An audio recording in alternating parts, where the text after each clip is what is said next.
Hello, everybody, and welcome back to another episode of Daffy's Roundtable. Today, Daffy's Roundtable is once again going international.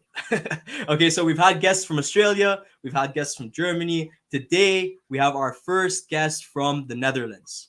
I am super excited about this episode. Our guest today is fascinating.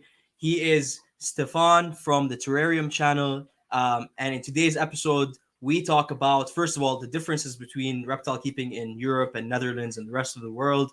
But we also discuss some of the super rare species that he is breeding and working with. We talk about how he brewmates them, and we talk about his experiences working with these species in general. I'm talking about, I'm not even going to bother with the species names, but super rare turtles. And most importantly, one of the ones that I'm fascinated with that we focus very heavily on in this episode is Lanthanotus. So the Borneo Earless Monitor. Fascinating species, fascinating guest, fascinating episode. I think you're all going to really enjoy it. But before we do that, allow me to thank Exo Terra for sponsoring this podcast and making this episode possible. Exo Terra makes quality products for our pet reptiles to make them feel at home. Okay, without further ado, everybody, please help me welcome Stefan of the Terrarium channel. Stefan, hello. Hello, good evening. Good evening, or good, I guess depending on where you are in the world. You are in Netherlands, so good evening to you. Thank you. Thank you very much for joining us, man. I'm super excited for this episode. I've been trying to, as I was telling you before the episode, I've been trying to branch out, trying to get people from all over the different worlds so we can kind of all get the hobby together and learn from each other and all that kind of stuff. And you are our first guest from Netherlands, and I'm super excited to hear about kind of how the hobby works over there and the and the species that you're working with, because you're working with super cool species that over here they're considered even rare just to see in like as a pet, or like just one or two people having them in their collections, but you're breeding them and you're working with them. So yeah, this is gonna be a super exciting episode. I'm excited to dive in. So maybe let's just start right off. How did you get into the hobby? And then progress from there. Actually, you know what? How did you get into the hobby? Let's just start there. Let's start there. Okay, cool. Yeah. Well, first, thank you for having me on again. How it started with me, I think the story is the same as with a lot of people. When I was young, I was, nature was really fascinating to me. I was a bit of a nerd, and I say that with Pride. grace. Yeah, with pride. Yeah. And I used to play with my dinos and my Lego and whatever. And I remember I was at a friend, and I was playing at his house, and his parents had a big terrarium with two Velsima madagascariensis, the Madagascar giant day geckos. Yeah. And I was just so like, whoa, like what is this? Is this possible? Yeah, I've mentioned this before. It's like, is this possible? This is just insane. This is so cool. And from that point on, my parents, I wouldn't let it go. And my dad, he owned the bookstore, so that was perfect. So he was like, okay, if you're into this, prove it.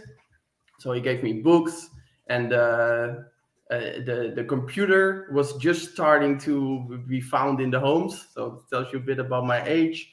So we were just learning about internet and scanning. So I was scanning books and making my own books and whatever. And I believe when I was 8 or 9, maybe 10, that's when I got my first animals. My dad helped me build some, and we built our first terrarium ourselves. That's awesome. And then I got my first animals at a reptile show. There were already reptile shows, so that was really cool. It was a blue-tailed skink.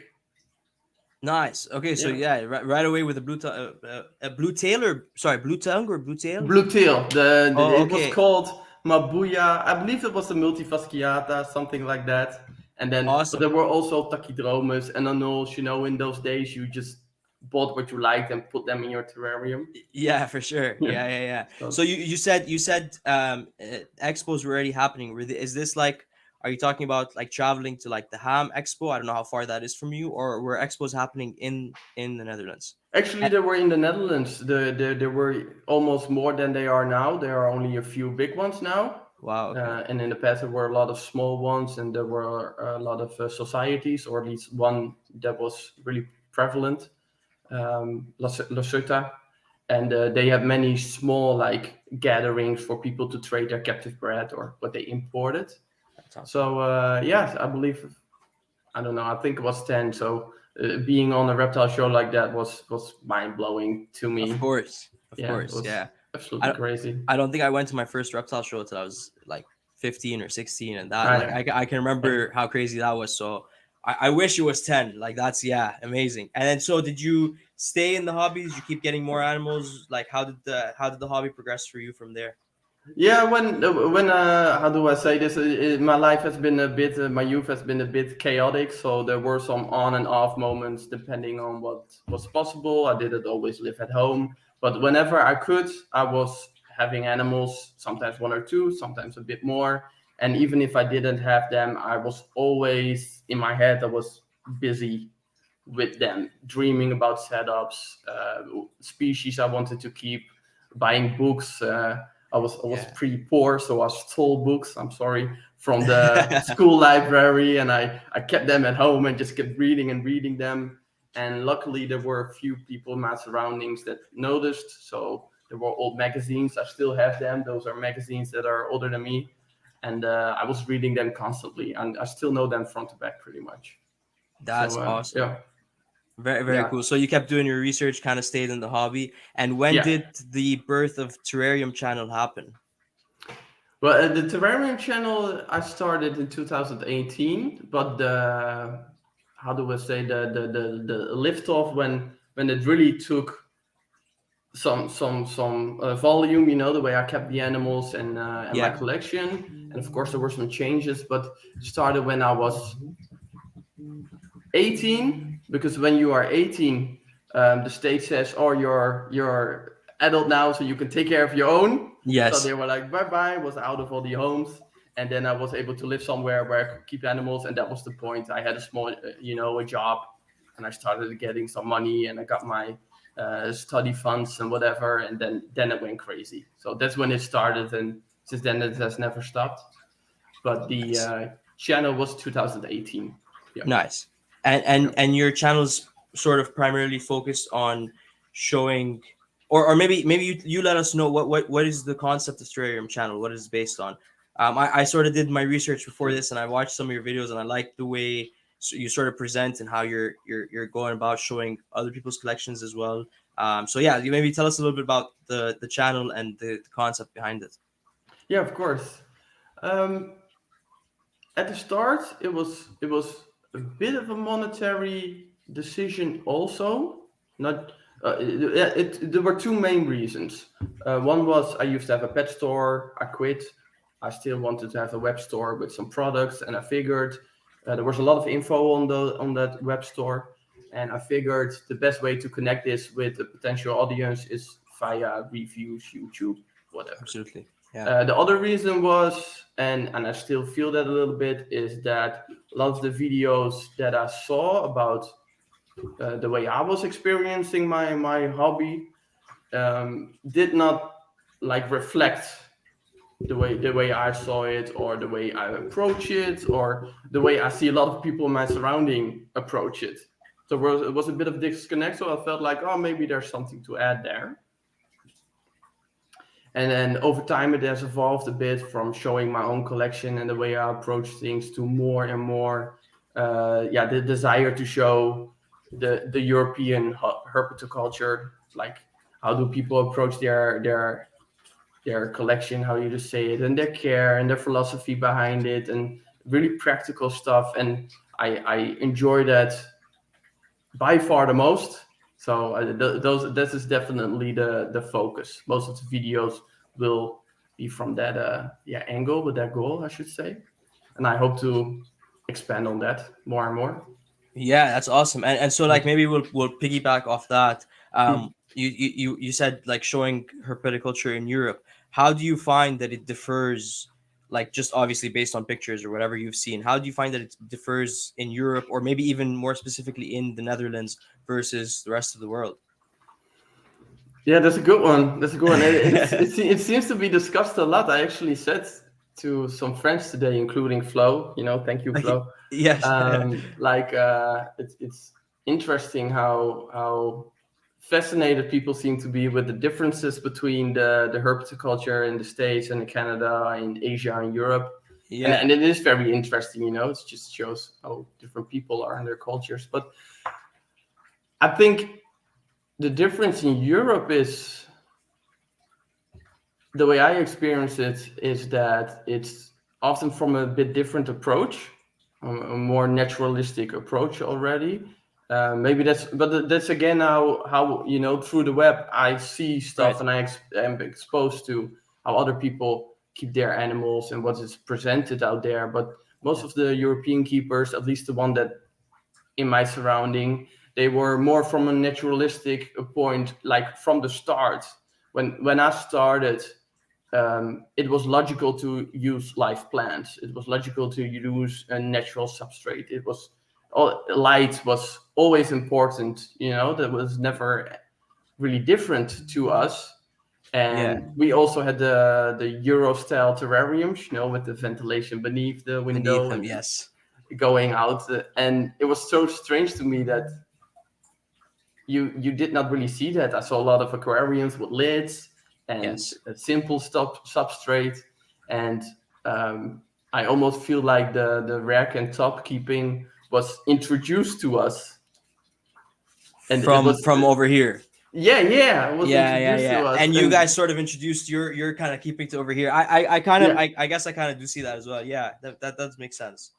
So that was yeah. It was funny. A while ago, I was looking at also listening to podcasts, and they were also discussing like how they started and what the info they were shown. And for them, the basis was that simple style of keeping, because that's what they were exposed to. That was normal to them. And I was like, but when? How? This is not old school. Top keeping is not old school. This is new. This is So new. maybe that Yeah.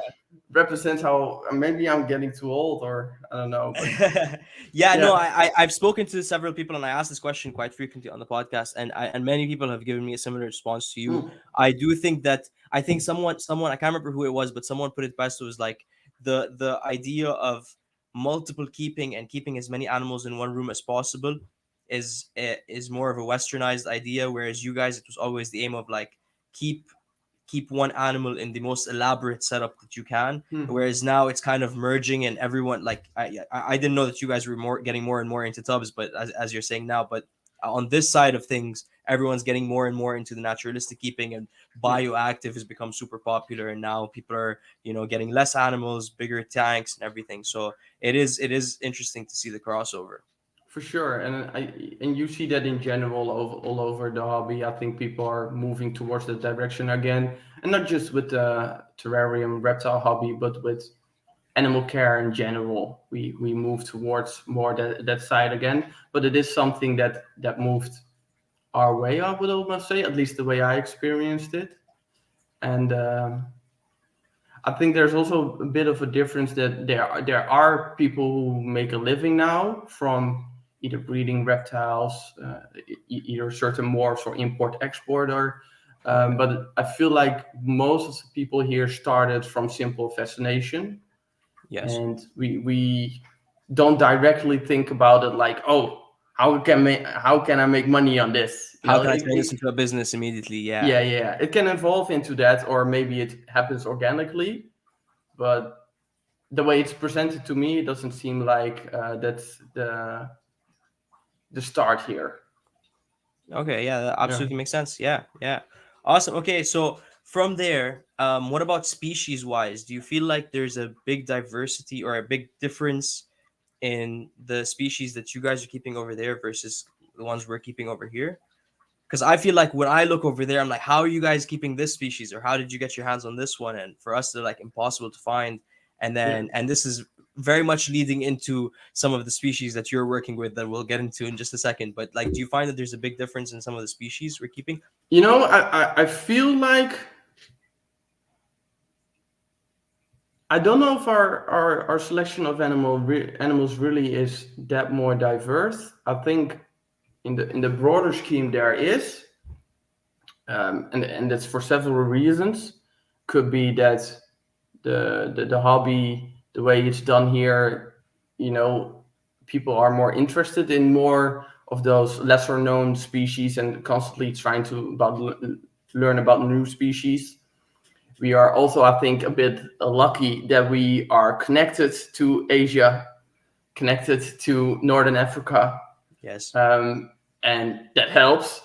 Yeah, it makes it a little bit easier. Yeah, especially because in Europe we almost only abide by CITES laws when there is any form of protection for the animals. Okay. So that has caused for some animals to end up in our hobby that came here with a detour, I should say. Yeah, yeah. Not Um, necessarily in the most right way. no, and that's not, and that's also now that's different. Now they are full on. They really are full on checking everything, and we Yes. need to provide history on all the animals, especially CITES, but also and we have of course our local and our native protection laws, and we have union list and invasive species list. Certain species we are not allowed to keep anymore. But I think that's a part of it.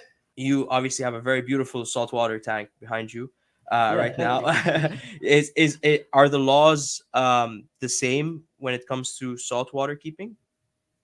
There is actually some CITES laws on corals, but you just have to keep a receipt. You don't have to do the whole administration like you need to do with reptiles. You have to complete history and appendage documents.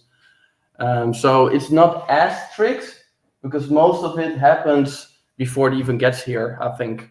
But I'm not too well versed on this yet, And of course, there's also plants with CITES and wood with CITES and Yeah, all the skeletons, whatever. yeah, for So sure. yeah, and like I mentioned, there are more and more laws in Europe. There are more and more countries or councils that, for instance, ban the keeping of venomous animals. Belgium has a very strict law.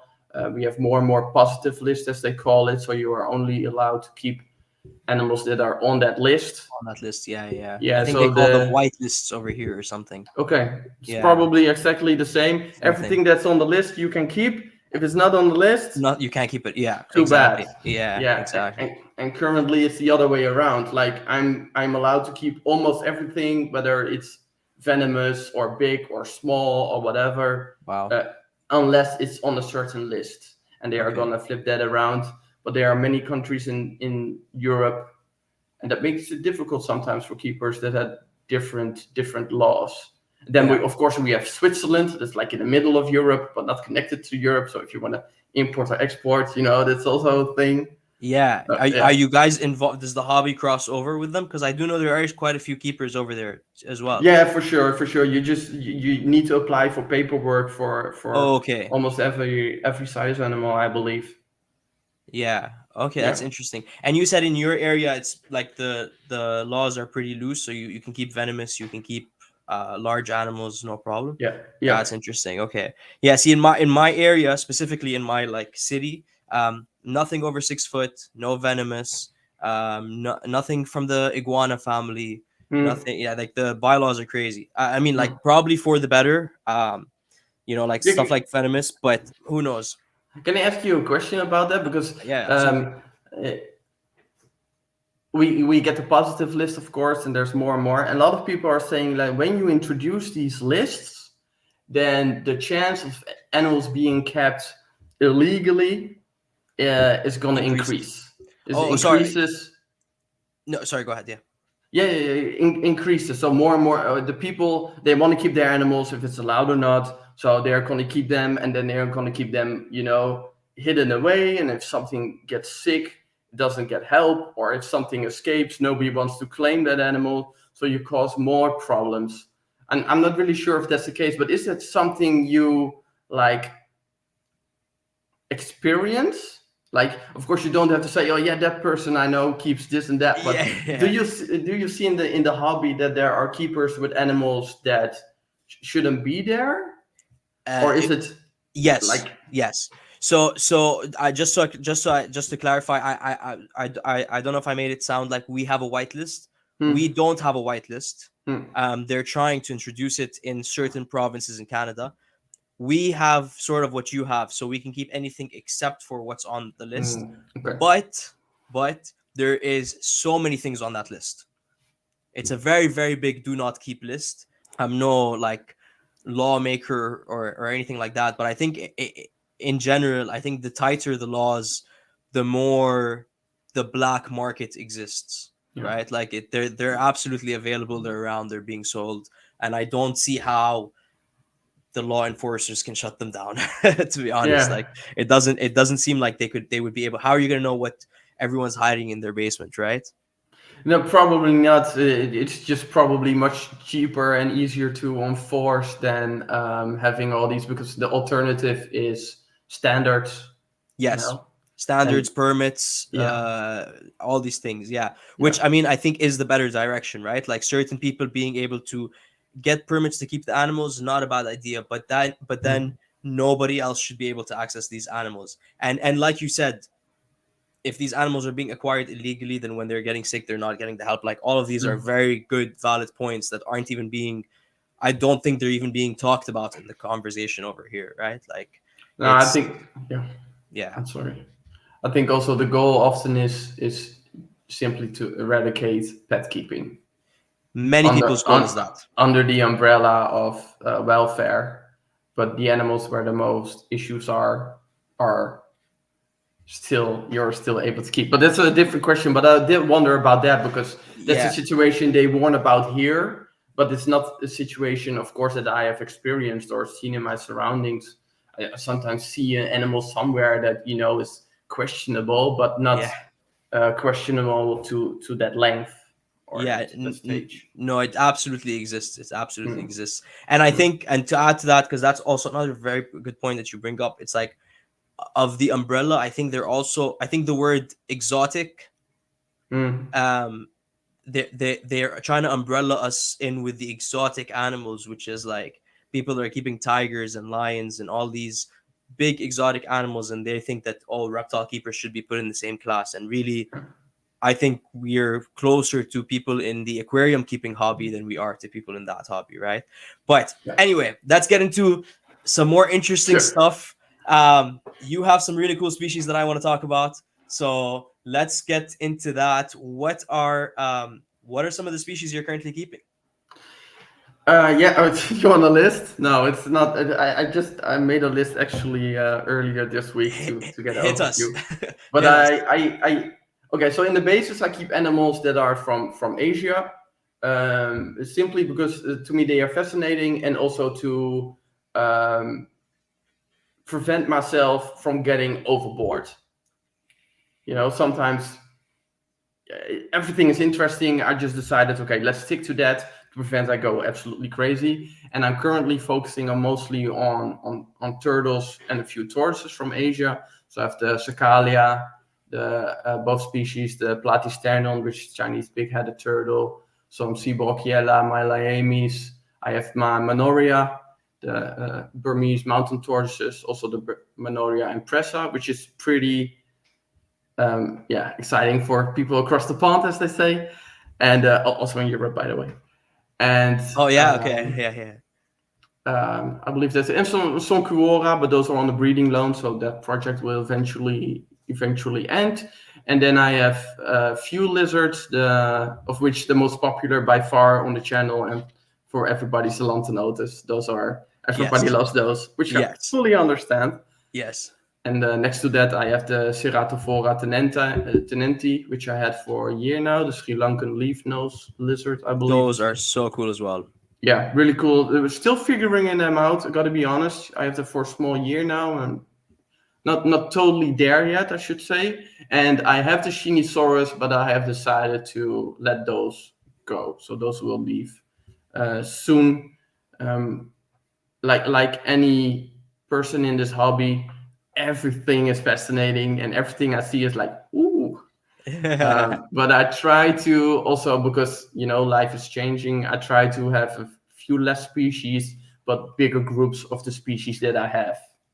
So yeah, that's what I'm mainly focusing on. Yeah. Absolutely, and I'm also trying to do the same thing. Less species, more projects of the same species. Kind of, Hmm. focus your energy instead of like being sporadic. Because you're right. Once people enter this hobby, there's so many species. It's hard not to get lost. But okay, so there is a bit of a trend in the species you're keeping. Hmm. which is it seems like a lot of them like water. So why paludariums? Why semi-aquatic reptiles? Why tortoises? What is it about your hobby that you love, or why do you love paludariums so much? I guess simply put. Yeah. I to me, like the aquarium terrarium hobby somehow have always been pretty much the same, just like you said, with this type of keepers. And I did not really know why, but I think it's because you're looking at the same range of things you need to think about when it comes to climate and parameters and light and all that stuff. And to me, a paludarium is just the ultimate combo of moving water, animals and creatures living in the water, above the water, plants, roots in the water. It's just yeah, the ultimate combo to me. And to find animals that fit into that is absolutely perfect. And to me, it's also a bit of a care thing, because I think a well-running aquarium slash paludarium is, of course, there's upkeep. I spend a lot of time on my animals, but in comparison to a tub with only substrate and a water bowl, a paludarium for me is much less work. Because with a paludarium or with my turtles, and except for the daily checkup and feeding and maybe some moving some things around, in comparison, that's only a short period. While with tubs, and I've done that. I've bred blood pythons, the Pythonbongers mai, all the different colors. I used to have them in racks and different snakes too, and it was such a hassle to open them up and then get the water bowl out and then clean the water bowl and then check if there's poop and you get the poop out and all that. Somehow it felt like way more work in a much less stimulating environment, like towards me and towards the animals. Like, oh, so this is boring work in a boring environment, and it takes me a lot of time. While you can have like this nice showpiece with all these incredible elements that you can find in nature, and you can combine them and you can make them work together. And yeah, that's way more fun. To me, it's a little bit easier, and that way I can also work way more efficient. I have 30 aquariums, I think, with turtles, and then this thing, but I can drain them within the hour, so Right. it's perfect to me. Yeah, water changes for everyone really quickly. Okay, so Yeah.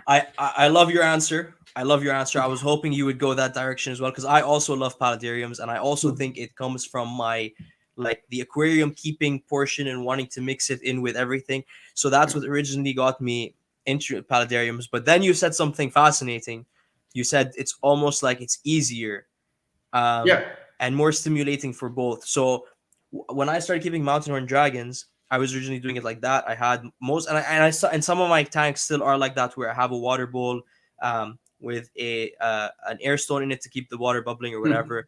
Hmm. But those tanks are more work than my paludariums, because the paludariums just so everything fits together, right? Like it's almost like an ecosystem. So even if it's running water, it's filtered. So even if the dragons do poop in there, there's also fish in there. The fish will eat the poop, or they end up in the filter, or it's a every 1 to 2 days of changing the water bowl for the tanks. It now goes to a water change once a week or once every 2 weeks, because it's even the aquarium portion of the paludarium is planted.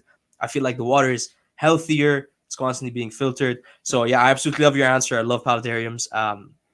I think that's really cool. But okay, so maybe we'll get into the Lanthanotus, which for everybody listening, that's the earless monitors. I think they call them the Yeah, Borneo. Borneo Earless Monitor. In Dutch, we call them dove varaan, which means deaf monitor.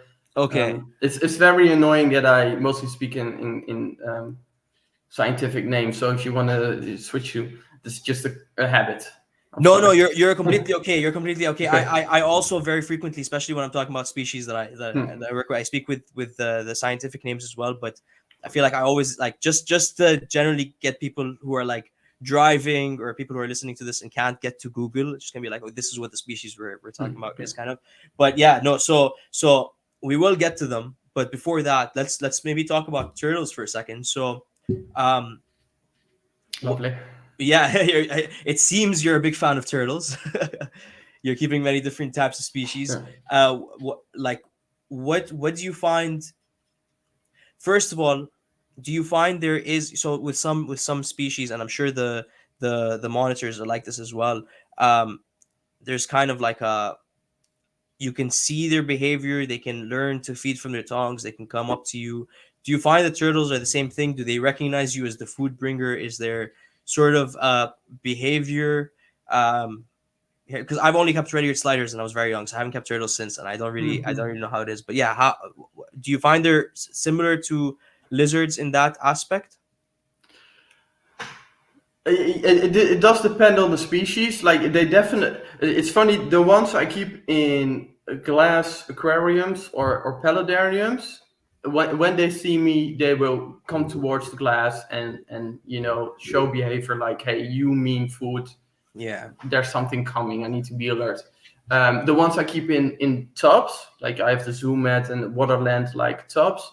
Once I keep in those, they are super shy. When they see me, they might poke out a head, but they don't show the same behavior. So that's quite interesting. And it depends a bit on the species, how far that goes. The same with lizards. You have the monitor lizards and you have the gamids. right. They both react, but different level. Different levels. Yeah. Yeah, and for instance, some turtles, when they see a person, they come towards the glass. So if my sister take care of them when I'm away, or somebody else is in my room, person, food, that's pretty much how it goes. But when my mountain tortoises, the way they react to somebody else and the way they react to me is very different. So That's there you see some distinction between persona also, and they of course can have many different reasons. But they will, if somebody walks in the room and they don't know that person, they maybe lift up their head, but then they're like, and when they say me, they come over straight away, like, oh, this is good news. They specifically know that you are the food bringer and they can recognize you versus someone else. That's crazy. Yeah. That's very interesting. Yeah, and then so what is it like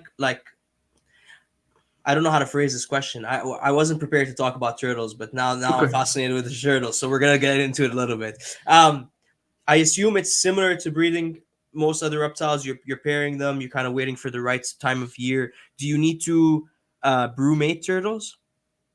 Of course, depends on the species. Yeah. There are many tropical species that live close to the equator, so they experience less of a season. But most of the species I keep animals from tropical Indonesia. Okay. So I have one room with tropical animals, so not as a significant difference between seasons. Temperature drop is not extreme, only some light and rain season, whatever. And I have a room with species from Southeast China. Okay. And those specifically Southeast China. Yeah, the Shaanxi and the Guangdong region, a bit of Hong Kong. Okay. And all the species I keep there are found in the same type of habitat also. That's hill stream, mountainous regions, because I love the type of habitat. I still want the hill stream aquarium somewhere in the reptile room to fit in with the theme. Yeah. But those definitely brumates, and they are almost done now, and just getting them out. What's interesting with a lot of turtle species is that most of the successful breeding actually happens before your hibernation. So instead of having this typical hibernation and then waking them up, getting them to feed, and then mating them, and I keep everything separate. I believe the only thing I keep together are some pairs of Lanthanotus, and so no turtles. I don't keep turtles together. All of them keep separate. Always separate. Always separate. Yeah. Even females? Will you keep two females? Yeah. They might not show the obvious signs that they are not okay with each other, but they will show subtle signs that they are having some form of stress, or there's a competition there. So they're always in a different corner of the setup. Feeding, it's always the same one starting feeding. I have seen them biting to limbs. And of course, some of the species I keep currently, like the Kuora, those only lay 1 or 2 eggs, at least the Galbinifrons and the Picturata.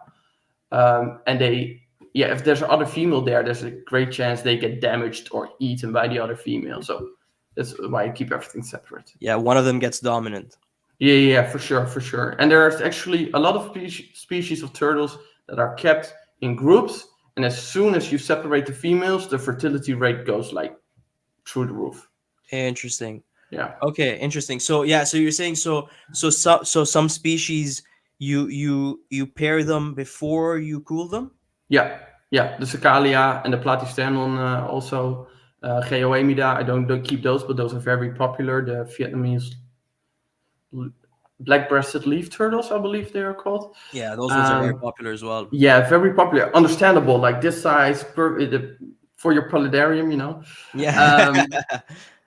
Those all the most successful matings happen before the hibernation. So you have a shorter window, I would almost say, because you're cooling down, but in the meantime, you're going to combine them. You got to make sure they have the perfect weight. And so, but that's really fun. And that's also the reason why I dove into turtles a few years ago, because it's added a challenge.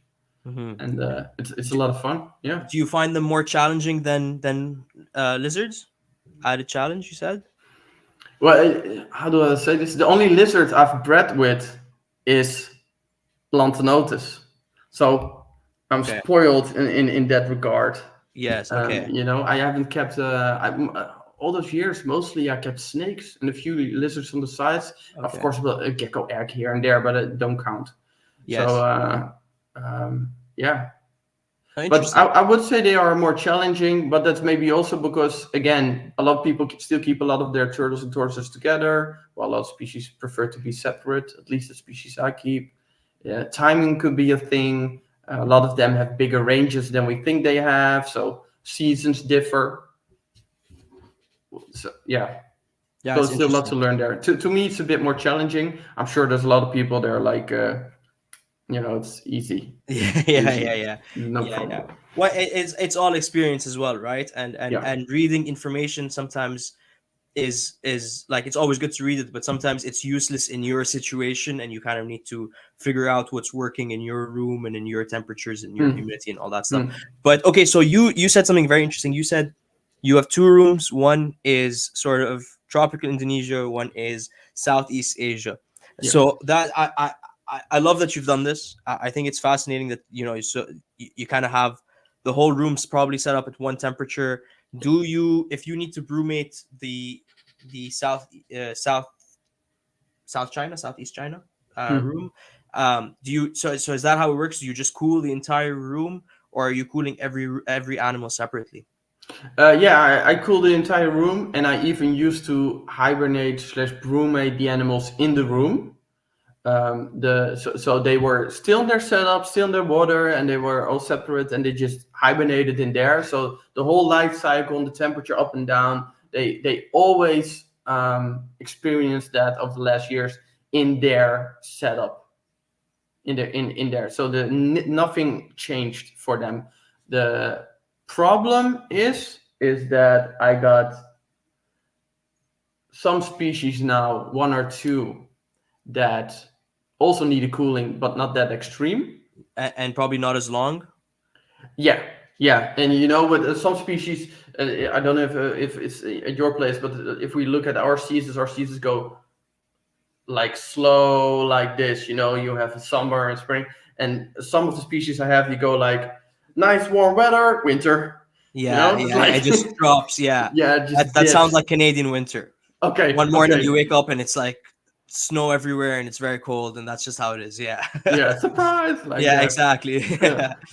And that's an issue. And also I made use of our own season, the temperature drop in our winter. The problem is that our winters are a lot less cold. They are too warm. Our winters are too warm. They are super wet, but they are too warm, and they are fluctuating too much. So you can have, like, we had a few days of really nice weather over the last week. So everybody woke up, and there's a good chance that in March we'll have snow.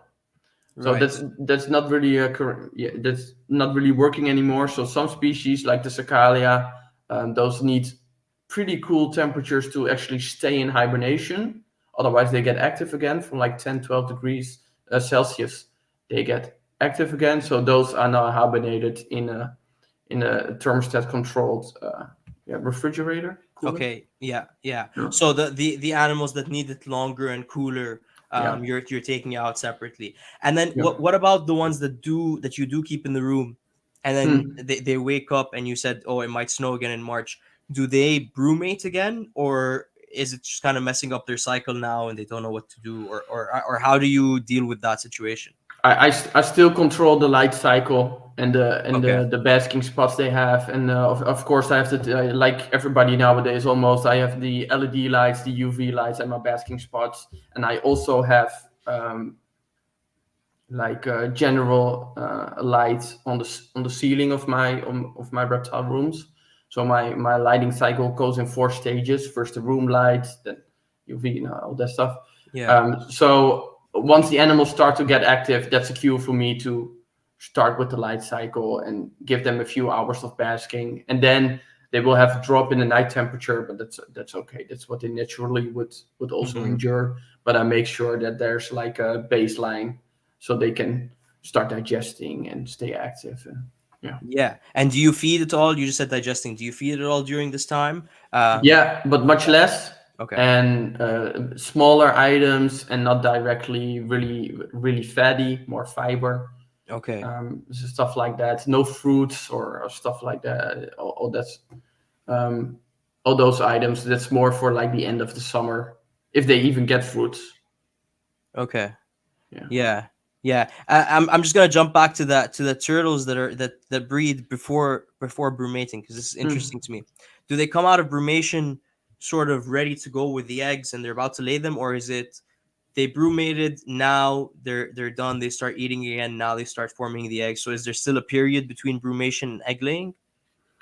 Yeah, there's still a period, so it can take 2 to 3 months. But it seems like the development starts after brumation, but somehow most of the successful matings uh, are before brumation, and that's still like info I'm trying to figure out and what works and what doesn't work. So this is also based on the experience of the people I've spoken with, because yeah, I do have really cool species, Yes, you do. and I do have luck breeding a bunch of those cool species, but all my animals are captive bred. So it's all been done before. So I'm just repeating what the people before me did and giving it my own twist. But it's still for me is figuring that out. So yeah, I know I do know that if I don't have a copulation before hibernation, I get infertile eggs the next year with my Kuora and my Sacalia. Interesting. Yeah. Very interesting. So you just said it yourself. You have really cool species. What I over here would consider rare, really rare species. Like I've never even seen an earless monitor in person. Mm. Never, not once. Not at a show, not at anybody's collection. Like at least here in Canada, not that I know of. Yeah. Um, and nor have I heard of really people breeding them like successfully. So recently, I've seen some pictures pop up from a place. I can't remember the name of the store, but it seems like it's a reptile store in the States that successfully did it. Other Mm. than that, I haven't really seen much. And then shout out Flo.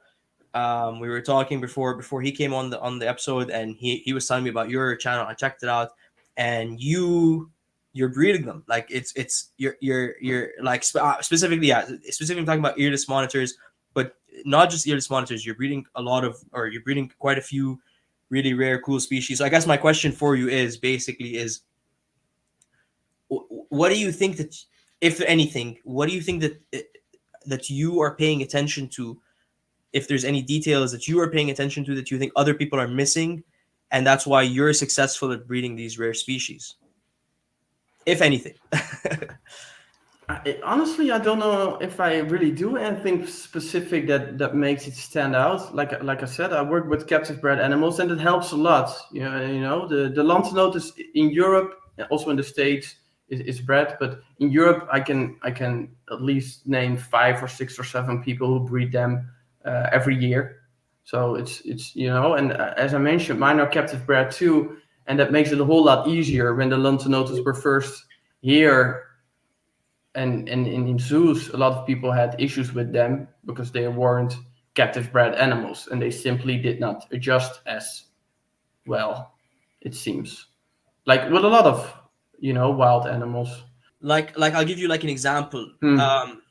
Like Stenodactylus, for example. Hmm. I tried, and I've said this before, but I don't know if what I'm saying makes sense, or Yeah. if it's legit the reason, or if it's just a placebo. And why? Anyway, so my point is, I've been breeding them for 3 years now, so I've started to sort of experiment to figure things out. And one thing that I'm starting to point a finger towards, because I've brumated them, no difference. I brumated them and not brumated them, no Hmm. difference with egg production. I've done a lot of different things, but then Hmm.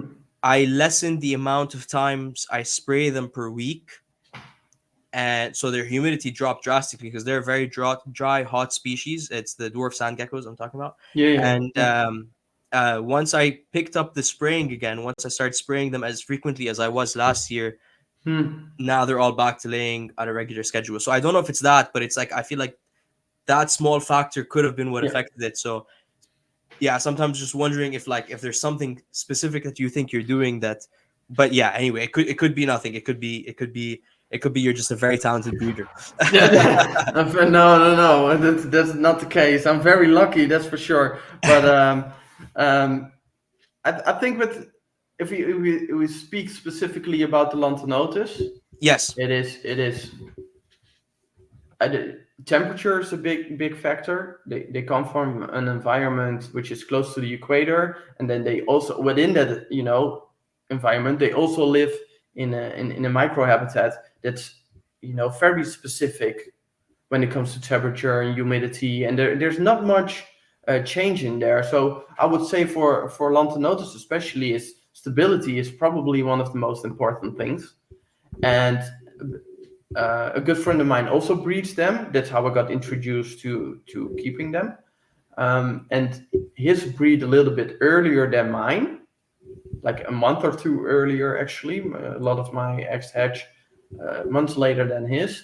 And I think that has to do because he keeps them in a basement, and where he controls everything, including temperature. Temperature of the water is always the same, but the basement temperature, of course, difference a bit depending on the season, but it's pretty warm there. And with me, they are in a room that is still the nighttime drop is a little bit more prevalent, and I have a big window in that room, so also the light cycle, even though I control it in my setup, has some impact. So I feel like at a certain temperature, a little bit higher, but not too high. They don't like too high temperature, so it's 26, 27 degrees Celsius is warm enough.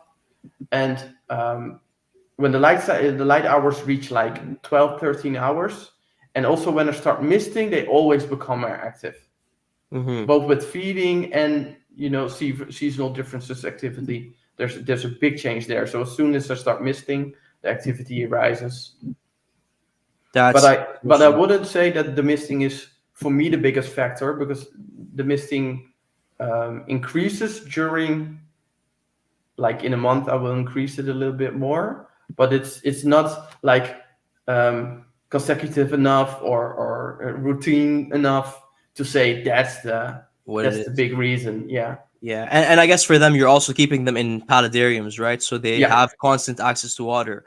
Whereas, I Yeah. mean, the Stenodactylus have a water bowl as well, so it's Yeah. constant access to water. But the air dries out, and Yeah, but they do notice as soon as I start misting, because there's a lot of plants.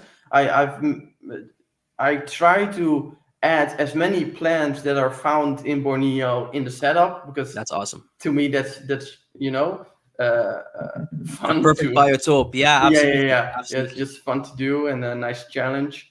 Um, those plants I missed, and as soon as I missed, there's activity. Hmm. They poke out their noses, and they are. I got to be honest. I think Lanthanotus will never be a super popular animal to keep because there's water involved, A lot of reptile keepers are actually not fond of that. You said, You sorry, know? water, right? Yeah, there's Water. Yeah, yeah, water yeah. involved, and filtration, sort of. A lot of reptile keepers they don't want the hassle. And where was I going with this? And they are cool when you see them. But you don't see them often. No, they are like you know those I was gonna papio ask you this coolies. question next. Those are, you know, those The coolie, Indonesian, the yeah, coolie the loaches, coolie coolie loaches. loaches. Yes, yes, Those yes. a fun fish. There are many cooler fish. A fun fish, but it's not necessarily that's a really fun fish to keep. But when you see it, you're like, oh, there it is. Look how cool that fish is. Yeah, Yeah, yeah, that's yeah. such a cool fish. If you Yeah. would see it every day, you're like, oh man, you're way too active and nervous, you know? Yeah. And I think the Lanthanotus is a little bit like that, because often I'm looking at a nicely planted and decorated setup. I want to give them bigger terrariums simply because I want to put more plants in there. Yeah. But you don't really see them every time you No, look no. If I want to Okay. see them, I need to go at night, put a flashlight on there. Okay. If I'm feeding by day and I'm feeding not in the morning but closer to the evening, they will become active. Maybe when I miss, they poke out a head. But in general, yeah, you don't really see You them. don't see them? Yeah, okay, No. okay. Yeah. Well, maybe I've been teasing that we'll talk about them, and we sort of have already talked about them, but maybe let's get completely into them. They're fascinating species. I had no idea. That was one of my questions for you, by the way. I was gonna ask you like how often are they out on display, or if they're hiding species, but maybe let's get into them. How big do they get? And maybe can you run us through sort of the setup, like how you keep them? Yeah, for sure. Let's start with the animals itself. Of course, they are found in certain areas on the Indonesia, Borneo, and I sometimes compare them with salamandra, because they also live in these hill stream habitats where there's like, oh, sorry, I'm lost it there. The reason I sometimes compare them with salamandra is because they live in these sort of streams, and they also live in the hills surrounding them, or in the structures surrounding them. So yes, they are aquatic, but it's not really like they are in deep water.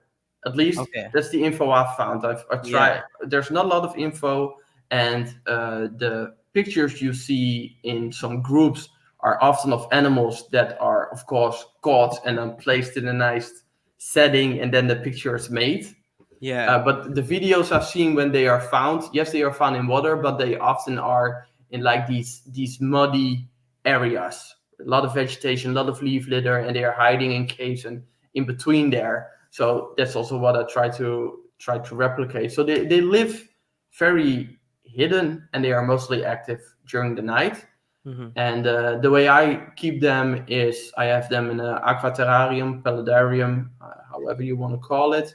It's 120 centimeters long, 60 centimeters deep, and 50 centimeters high. The water height is about 12 centimeters, something like that. Okay. Some people keep them a little bit more shallow, a little bit deeper. I have to say that most keepers I know keep an animal or pair in the Exo Terra 90 centimeters.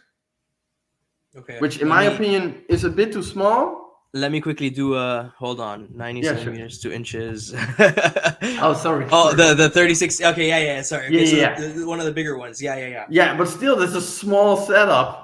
How big does the animal itself get? Sorry, I don't know if you mentioned it. Yeah, no, I haven't mentioned yet. I would say about, literature temperature difference a bit. The tail body length is about 50-50, so they are around 50 centimeters. Okay. Some animals are a bit smaller, some are a bit bigger. There are a few males that get a little bit bigger, more bulkier than the female, so it's not huge, but it's still, okay sized animal. And I think the problem with a lot of animals that are active by night is that by day you don't see them move, so you're like, oh, you don't need that much space. But as soon as you see Lanthanotus hunt and how fast they are in the water, you're like, oh, you need more space. Yeah. But a lot of people keep them in those. And I heat the water to 25 degrees Celsius, so that's like my baseline. And in summer the water gets a little bit warmer. That's also when the mating happens more, and the male will court the female a long time. He will lay with her constantly. So you will sometimes see copulation, but he's with her way more courting, it seems, than they are actually copulating. Do you keep them together year round? Or Yeah, I have to say I keep them together year round, male female. I've started to separate females from each other. Okay. Because I have a feeling that also the females, especially when they are gravid or developing eggs, they are not there. There is some stress among them. I don't see any fighting, but there's some stress. And one of the ways you can notice that is that the animals are laying on land more and more. So you don't directly see any combat. I've seen that with males, it goes pretty hard. But with the females, this is more subtle. Again, this is with the turtles a little bit. Yeah. And I have a lot of cork tubes in the water area, and the cork tubes is like 50-50 underneath water, underneath or above the surface, and I have them a little bit at an angle, so the animals can lay in there, and they often then just stick out their head above the surface while their body is in the water in that tube. So they spend like most of their time in the water then? Yeah. When I see animals on the land area more is when there's some form of stress, it seems. So when I have more animals together, there's always one or two that are more on the land. And as soon as I keep them separate, also males and also females, as soon as I keep them separate or prepare, they are way more in the water. There's obviously more. Or when the water temperature gets too high, then they also get out of the water. So that's and I did it, and I noticed that because I had a male in a setup that was like up high, and the temperature, of course, builds up, and that setup was turned out way warmer, and he was always on land. As soon as the temperature dropped a bit, he was in the water again. Yeah. Interesting. Okay, and then so you said they need like a baseline temperature year round, and they're close to the equator. So that means they're in the room that you don't brumate, I'm assuming. Yeah. They're in the tropical room. Yeah. Okay, perfect. And so how I don't know how to phrase it. Is it like a seasonal thing breeding them still? Like, is it once a year they kind of they pair up, and then several months they lay eggs? Awesome. Yeah. Okay. And what's how many eggs do you usually get, and what temperature do you incubate them at? Let's see. I have had clutches of 4, 6, and 11 with my animals, and that was actually the first year was the most productive year. The year after, only one female laid eggs, and this year, or 23, a few females that I kept together while they were gravid actually laid in the water. So that's again why I started separating them, because I felt like, but there are also keepers. I know there are keepers in Europe that had several gravid females together, and they actually laid in the same spot. And and there was one person who had a clutch of like 16 or a bit more eggs. So this is pretty, and the eggs are pretty big. It does depend a bit on the clutch how big the eggs are. And my good friend who also breeds them, my young are often way bigger as his, but my females lay less eggs as his females, and his females are also a bit smaller. So yeah. So his females give you more eggs, but they're smaller? Yeah. Okay, interesting. And my young are obviously bigger as his. So mine are 2 months older, and they're pretty much the same size as his while they have been feeding and growing. Wow. Okay. So And I incubate them at around 26 degrees, 25 and a half. So on the colder side. Yeah, not too it's warm. Not warm. Yeah. No. That's the temperature I was advised. That's where I incubated them at, and that's where I have success. So I, of course, with these animals, I'm not at the stage yet that I have so many eggs with them that I'm like, okay, let's try it. Let's experiment. Yeah. That should be done eventually, and I'm getting some more females so that maybe we can try something. And incubation takes about 90 days to 110 days, something like that. I'm very bad with keeping. You should, but writing things down. So I just make pictures, and if I want to know how long it has been. I just You, look at the picture when it was made. the It's like, date, oh, yeah. yeah, that's how it works. I do the same thing. And then Yeah. sometimes I'll sell an animal, and someone will message me like 3 months later, like, and they'll be like, "Oh, do you have the hatch date of the Mm, animal?" And like, mm, realistically, no. But if I go through my pictures, I take a picture anytime something hatches.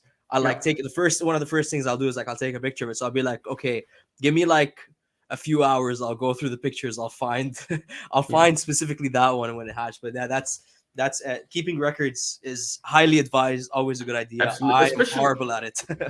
Especially with animals like this. I do have to say what you said. I can't do that because I have to keep track, active administration of all the CITES animals I keep.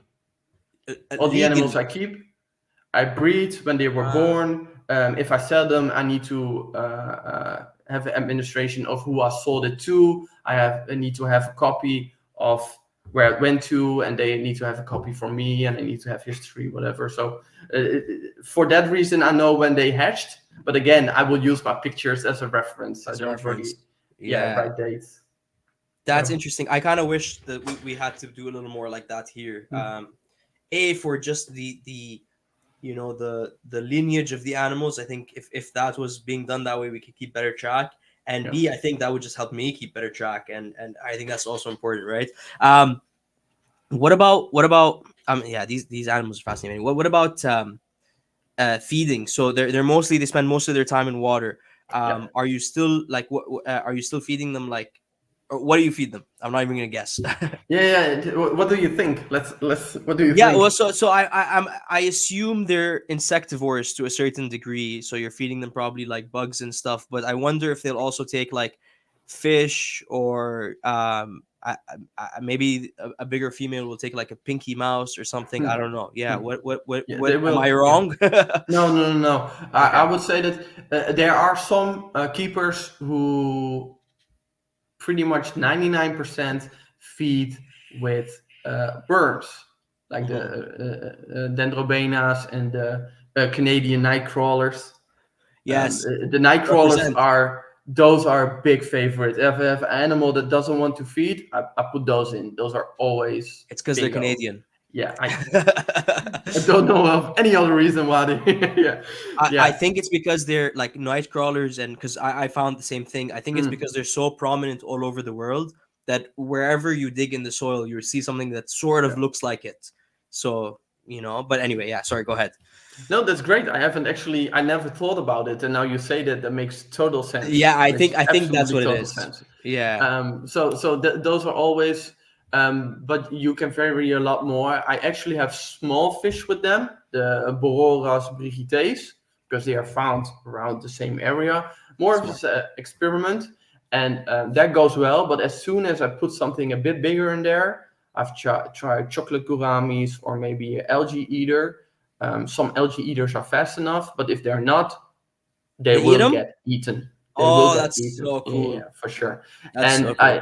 that's what also why, because I have the turtles, I feed them with shrimp, mussel, fish. So I will try that with my Lanthanotus too, and especially the fish, the spearing. I believe it's smelt in English. Smelt. Yeah, yeah, yeah. Yeah, yeah. I don't feed them too much because of the nutrients, but I try to vary and I give them plenty of other stuff.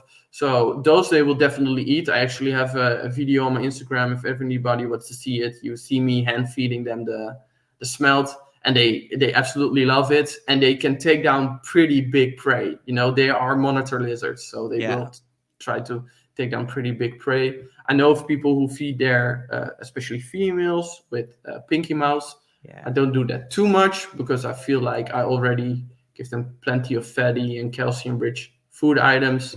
Uh, Young ones, I start up with worms again, but I will also try crickets. So I just grab a cricket with my tongs and put them halfway in the water, and if they are active and hungry enough, they will take those.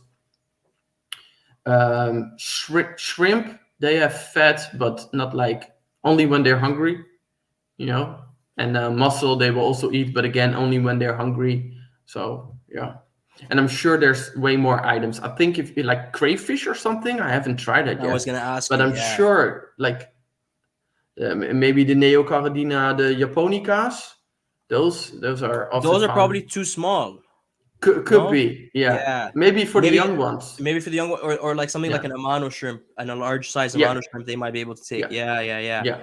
Fascinating. I keep a lot of mountain horn dragons, Hmm. and a lot of them are in paludariums, and all of them have different types of fish in the paludariums because I Cool. just want one to eat a fish, and none of them have yet. Hmm.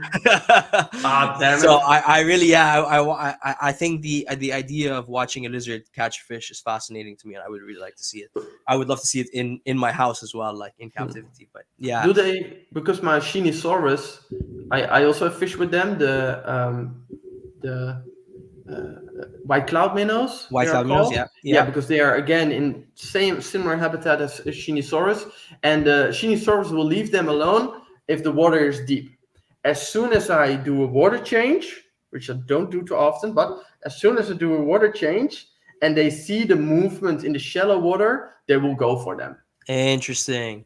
They will definitely go for them. And I have also seen that with bigger fish. I had some type of goby that's also found in Asia, very, very active.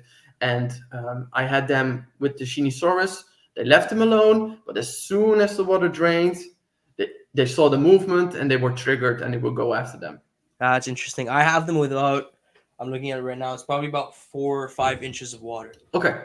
Is that, which is 10-ish, I think, centimeters. Yeah, something like that.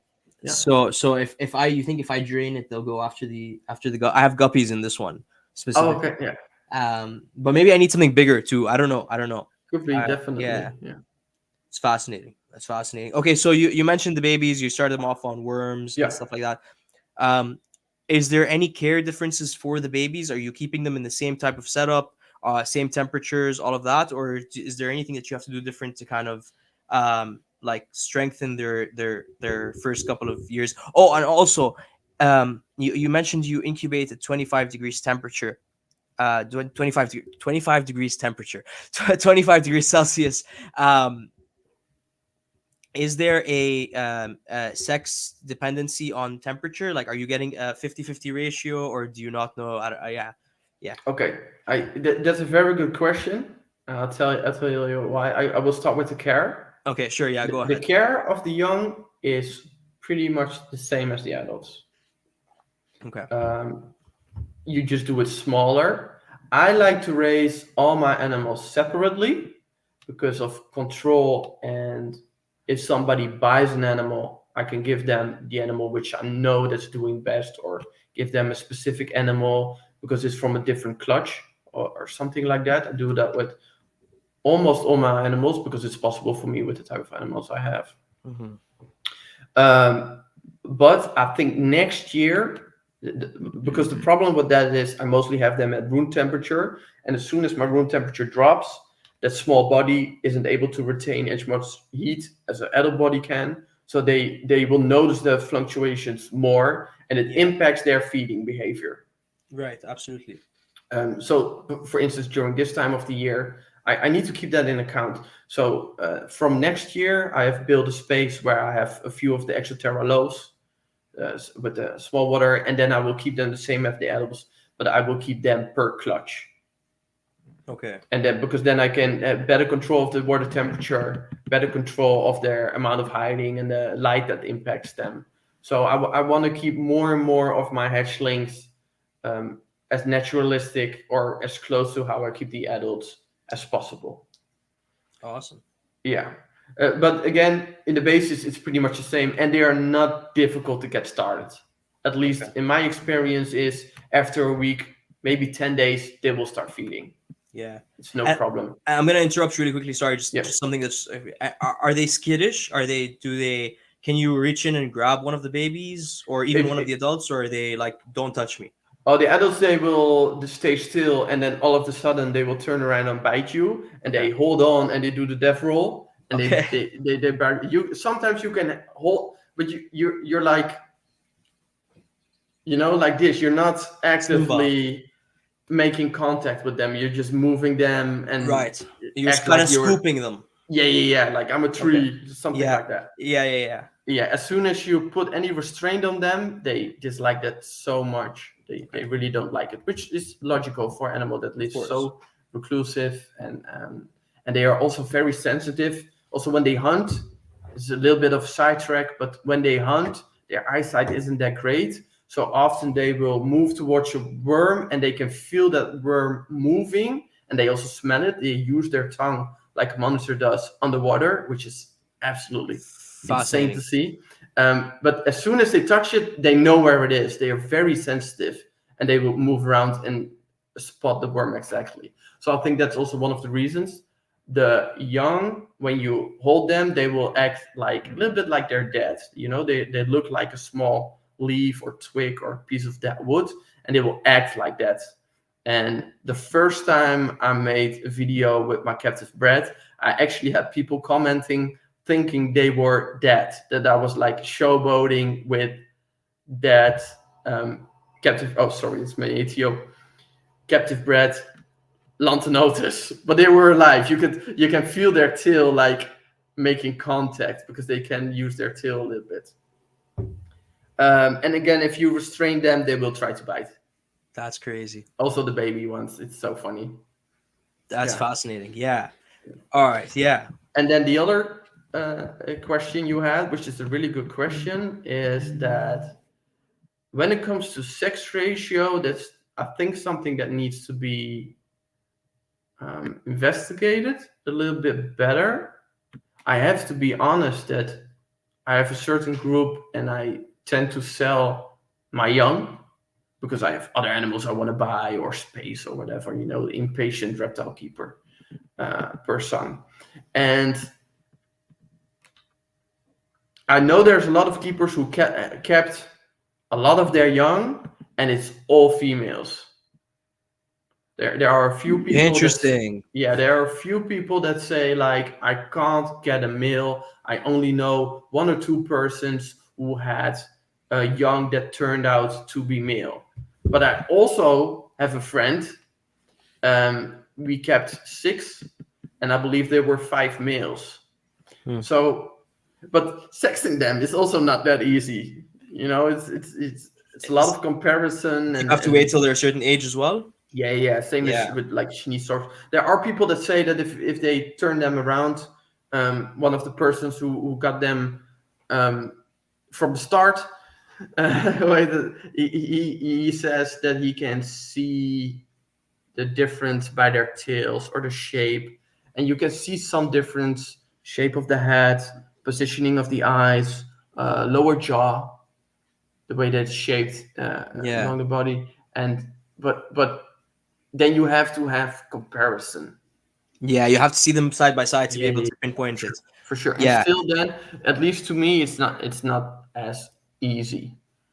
So you also look at behavior, and yeah. So, but it's a good question. Not one I know the answer to, but there are a lot of keepers that say I only get females. And they all incubate at the same temperature you do. That's the advised temperature I know of, and what I've asked them, they also go around those days, and they seem to have the temperature around the temperature, and they seem to have the same incubation period per clutch as other keepers, other breeders. So why that is, I'm not sure yet. Yeah. That's fascinating. Are they a blackwater species? Yeah. Like, do they prefer high tannin waters and all that? Yeah. Yeah. And pH, what I've found is that the pH in their natural range isn't even that low. Like a lot of them are found in neutral pH. Because it's moving water. Yeah. Yeah. Yeah. So it's, fat from the mountains, and that has Yeah. impact. But there's not like a lot of, for instance, in Southeast Asia, China, where a lot of my turtles and the Shinisaurus come from, that's all filtered to karst stone and limestone. Okay. So there's a great impact on the hardness, on the amount of minerals in the water, and that's far less with the Lanthanotus. So their water is much softer. So the pH, pH is pretty stable, but the water is much softer. And I also feel like if I do a lot of water exchanges with my tap water, which has a pretty high TDS, especially calcium, and of course a bit of magnesium, that's often most of the minerals you find in your tap water, then they get white marks around their nose, and they get shedding issues because they are constantly sticking out their nose at the surface, and that's where evaporation happens. Yeah. So all your mineral deposits happen around the nose and the And eye they area and the head stick to area. them.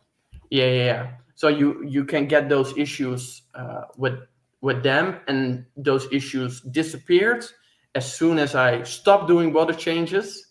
So their water looks like a black water. As soon as they move, I can't make a video of them because it's just a cloud. It's a cloud. Yeah, Yeah. absolutely. And I also use reverse osmosis water if I do a water change. So I'm not adding You're not using minerals TPS. Yeah. when I'm, so I lowered it. And that has definitely helped with my animals. And I know of keepers who had the same issues. And I said, stop doing water changes, which is very counterintuitive for a reptile keeper to do. Yeah. And they all saw improvement of their animals with their sheds. So if stuff is building up around, sorry, my phone keeps buzzing. I apologize to everyone listening. I'm gonna throw it away from the table so it stops annoying everybody. Okay. So if they're getting all these deposits on their face, that must mean that they're staying relatively still for long periods of time, right? Yeah. Okay. Yeah. So they're not a very active species.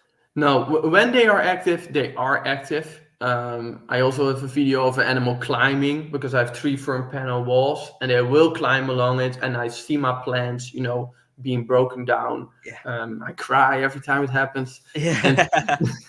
And when they are active, and they can move actively. And I've seen animals like walk around constantly during the night. But when they sit still, they sit still. Mm-hmm. They are just there. And I actually have quite an amount. I also have the LED lights above my setups, which is counterintuitive for an animal that lives in such a shaded area. But that's because I add a lot of shade with my plants and with the cork tubes and a lot of vegetation. I just let it overgrow a lot. Yeah. And you said you do have UVB on them as well, right? I have the the one they started with. Arcadia started with the for Shade the dweller? shade dweller. Thank you. That's I what have I used shade to. dwellers above them, but I have to be honest, I haven't changed the bulbs Mm-hmm. in a while, Okay. over a year. And there are keepers that say that the UV will also damage them. So this is a species that it lives hidden away by day. It lives on the floor of pristine rainforest originally. Now they are also found in palm tree cultivation areas. Why is Because that? Is that because of just yes, deforestation? yeah, deforestation. 70% of their natural habitat is gone, so they find alternatives. And I think that's also the reason more and more people find them. It's because they simply they are looking for an alternative, and they are found there. Yeah. But they live very. So this is a species that if you don't give them UV, you wouldn't be a bad person. Right. This Not as I think it's a very okay choice if you don't give them UV. I give them like the shade dweller 50% above their land area, 50% above the water. So that's like 10 centimeters, and the water area is a meter. So they get maybe a bit, but yeah, and I don't see them actively use it, and that's also not logical for them to do so. I give it more to them so they have the option, but that has to do more with me than the fact that they need it. Yeah, safety precaution. You said so okay, so you said something interesting there. You kind of leave it a little bit over water. I don't know if you haven't answered this question, but if anyone listening does, because this is something I've thought about many times as well. What about UVB for fish? Right? Like is it penetrating through water? Is UVB something that benefit complete the aquatic species? Turtles that are mostly aquatic still come out and bask. They still use UVB. What about other species? Do you have an opinion on this? And anyone listening, if you have an opinion on this, send me an email, send me a message on Instagram, something. I'd love to discuss this topic. Yeah. It's very interesting. I don't want to say. I don't want to say too much about that because I'm not too informed on that. I recently read a few discussions and saw a video about UV for corals. Saltwater corals. Yeah, Yeah. That's because another they are good found in point. shallow reefs, and of course, a lot of the lights you see are blue. Mine is only blue at the end of the day to get some fluorescence, but the rest of the day is very natural light. Mhm. As far as I've understand it, is that UV is one of the first spectra to go when it reaches water. So Water. Yeah. you have certain wavelengths that go in the water, and I don't know the exact how it follows up to each other. But Yeah. I do know that UVB is out of it very soon, and UVA goes a bit deeper, but also not too deep. So, like for instance, for corals that are found at like 10 meters, I believe they are already no longer exposed to UV. I Okay. believe it Yeah. was something like that. Yeah. Again, I don't want to say too much on that because I'm not too informed. I do know that UV barely penetrates water. Water. Yeah. But Yeah. even then, you said 10 meters, right? Yeah. How many of the fish, like at least freshwater fish that we're keeping, or aquatic species of reptiles, semi-aquatic species of reptiles that we're Mm, keeping, live in very shallow environments, not mm, in there's a cricket on my floor. Very shallow environments, not 10 meters. They're like living yeah. in like newts and salamanders. A lot of them are living in the Yeah. first 4 or 5 inches of water, maybe a little bit more. But yeah, I don't know. It's an interesting question. I do hope more research is done on it in the near Yeah, future. maybe one of the listeners maybe knows and can comment because Yeah. it's certainly interesting in what you say now too. Is That's why I like doing these things. You these conversations.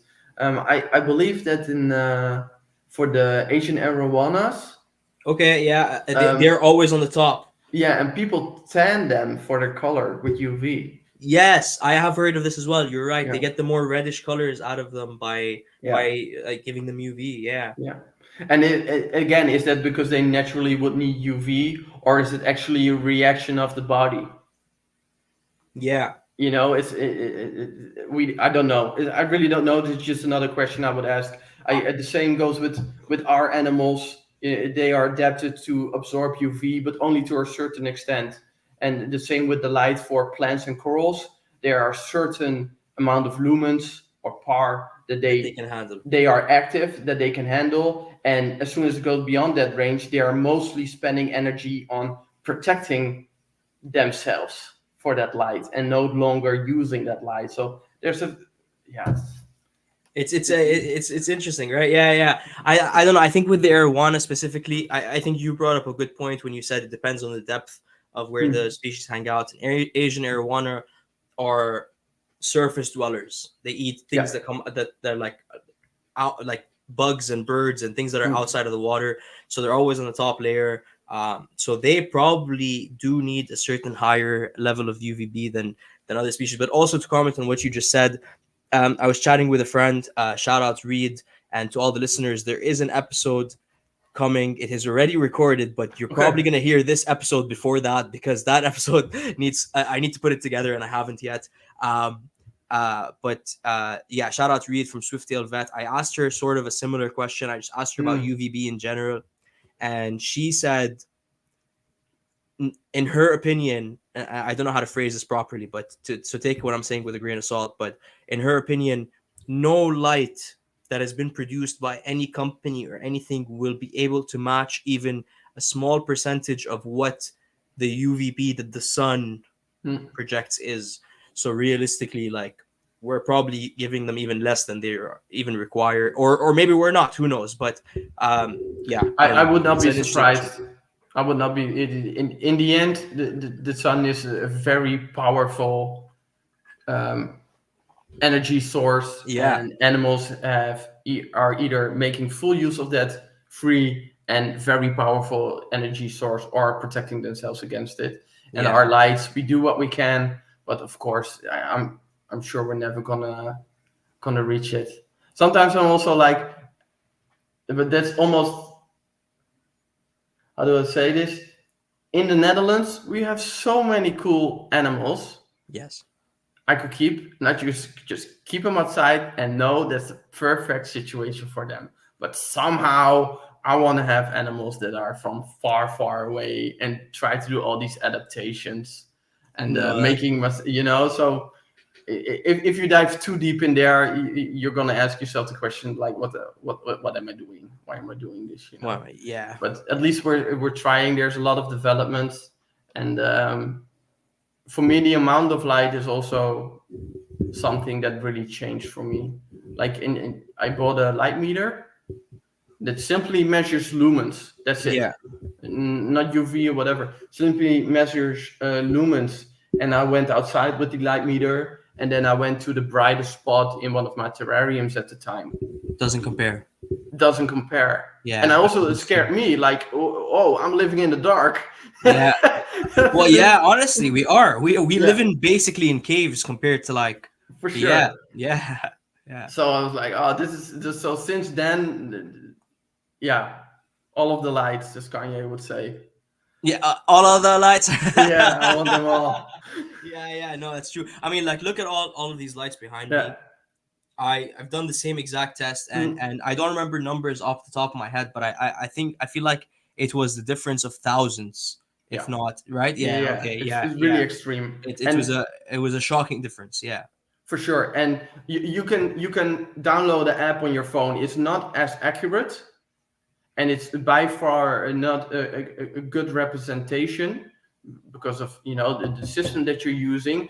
But I would advise people to install it and just for fun go from their living room to outdoors, or go from their living room to their terrarium. And then we also need to realize, at least I need to do, and maybe people in Canada too, like, again, we keep animals that are way closer to the equator, and the difference is already humongous between me outdoors and indoors. So imagine that outdoors was Indonesia. Yeah. It's just insane. The crazy difference. Yeah, absolutely. Crazy difference of all parameters too. Yeah. Light, humidity, the barometric pressure is probably different. Like everything is, it's crazy. But anyway, Stefan, this has been an absolutely fascinating conversation. Let's wrap it up on this question. If you could give one piece of advice to reptile keepers all over the world, of like what would you like to see, sort of like the direction the hobby takes, advice or hope or one of those things, what would you say? I'm not sure if I'm the one that should answer that, because it's a question I keep asking myself, like, what direction do I want to go? Is this it? That's always the question. Is this it? And can I do better? I've said one of the things is just simply enjoy it, because it's incredible. You can get so much out of it. I owe a lot to this. That I've said that before. So yeah, simply enjoy it. And I think that learn from other people's mistakes, because you learn from mistakes, but you don't have to make all of them yourself. You can learn from other people's mistakes. And one of the biggest mistakes I've seen people make, and I've made myself not once, probably twice or more, is that we talked about it. This hobby is so incredible, and there's so much to explore, and we want to explore all of it. And I can tell you now, you will never be able to explore it all. Yeah. Even a small percentage you're not going to reach if you're really going to look at how big these is. Again, some of the questions you asked today, not all of them could be answered straight away. And that's in 1.5 hours. Yeah, of course. So I would say, and a lot of the keepers have gone that way. I've done it too. I want to keep them all. I have a cobra species. I want to keep all the Asian cobras. Yeah, something like that. And I do the same. I have the Ceratophora tenenti. I want all the agamids from Sri Lanka. Yes. Yeah. And then and everybody that does that hits a wall. I have too many. I need to stop. I have too many. I need to stop. Or F, I missed that clutch because I weren't paying attention. Yes, the Or worst. I have 10 animals from 10 different regions and all of them need a different temperature. And there's a cooler and there's a heater and there's this much light and there's the night temperature. And I would try to prevent you go that way. You will enjoy the hobby way more. You won't hit a wall. You will keep enjoying it. And yeah, I plea for a reptile room with animals from the same climate. If there's something, yeah. I actually that's probably one of my biggest takeaways from this episode. I love that you've done that. I think it's a very good idea. I think more people need to be start thinking about general ambient temperature and ambient humidity in the room rather than in one individual environment. You also mentioned that in your Lanthanotus enclosures you try to put as many plants from Borneo. I love that concept of like the biotope of like, try to keep it as symmetric as possible. But yeah, that's all. Everything you just said is awesome advice. And I think a lot of people need to be watching Terrarium channel. They need to be learning from Stefan. Go check him out. Stefan, seriously, man, thank you very much for coming on. Thank you. I know this is a Friday night for you and you still made No time problem, no to problem. come on, but can you let everybody know where they can find you? Oh yeah, yeah. Yeah, the Terrarium channel on YouTube is where I post videos. I'm not that regular at the moment, but I will get back to it. We're gonna get him there because we need to see more content from. Yeah. The next one will actually be either Lanthanotus or about the reptile room, so one of those two. Do it. I'm looking forward to it. And also under the same name on Instagram. That's about it. I'm very bad at plugging my channel, but I should do it more. I actually have a goal. Can I say the goal? Absolutely. Please do say your goal. Yes. Okay. Yeah. So I have been doing this since I started end of 18. So let's say 19, and it has changed a bit. I haven't been, life changes, but I am now at 7,000 subscribers as of this moment. I want to be at 10 at the end of the year. Okay, that's and I'm awesome. going to do, and I know that's going to depend on me mostly. But if you can help, that would be great. If I'm not going to reach the 10, it's done. You're not going to keep going? No. Okay. No, so this is, I love this ultimatum, guys.